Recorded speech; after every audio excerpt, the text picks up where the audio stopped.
Now when David and his men came to Ziklag on the third day, the Amalekites had made a raid against the Negeb and against Ziklag.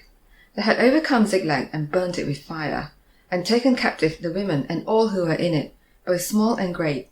They killed no one, but carried them off and went their way. And when David and his men came to the city, they found it burnt with fire, and their wives and sons and daughters taken captive.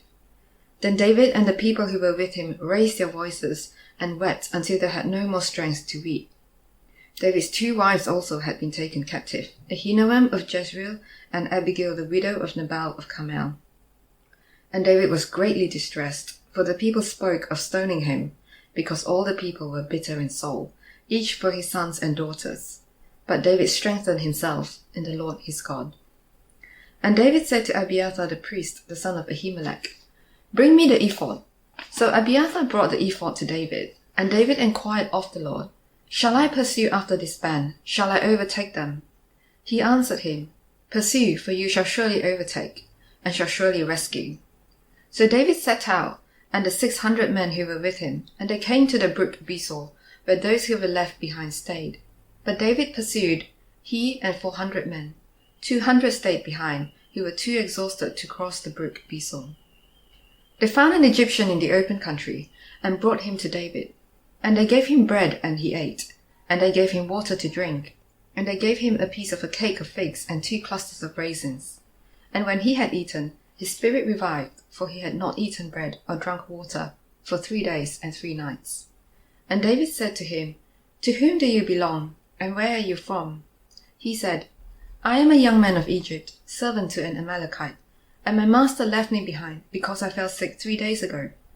We had made a raid against the Negeb of the Cherethites and against that which belongs to Judah, and against the Negeb of Caleb, and we burnt Ziklag with fire."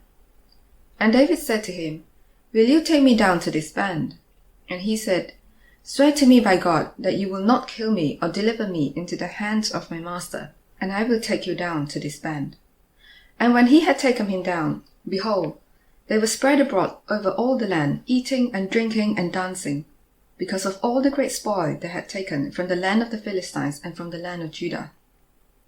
And David struck them down from twilight until the evening of the next day, and not a man of them escaped, except 400 young men, who mounted camels and fled.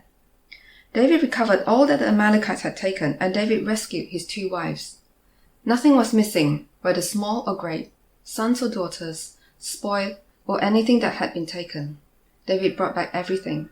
David captured all the flocks and herds, and the people drove the livestock before him and said, "This is David's spoil." Then David came to the 200 men who had been too exhausted to follow David, and who had been left at the brook Besor. And they went out to meet David, and to meet the people who were with him. And when David came near to the people, he greeted them. And all the wicked and worthless fellows among the men who had gone with David said, "Because they did not go with us, we will not give them any of the spoil that we have recovered, except that each man may lead away his wife and children and depart." But David said, "You shall not do so, my brothers, with what the Lord has given us. He has preserved us and given into our hand the band that came against us. Who would listen to you in this matter? For as his share is who goes down into the battle, so shall his share be who stays by the baggage. They shall share alike." And he made it a statute and a rule for Israel from that day forward to this day. When David came to Ziklag, he sent part of the spoil to his friends, the elders of Judah, saying, "Here is a present for you from the spoil of the enemies of the Lord." It was for those in Bethel, in Ramoth of the Negeb, in Jatir, in Aroer, and Siphmoth, in Eshtemoa, in Rakal, in the cities of the Jerahmeelites, in the cities of the Kenites, in Hormah, in Borashan, in Atak, in Hebron, for all the places where David and his men had roamed.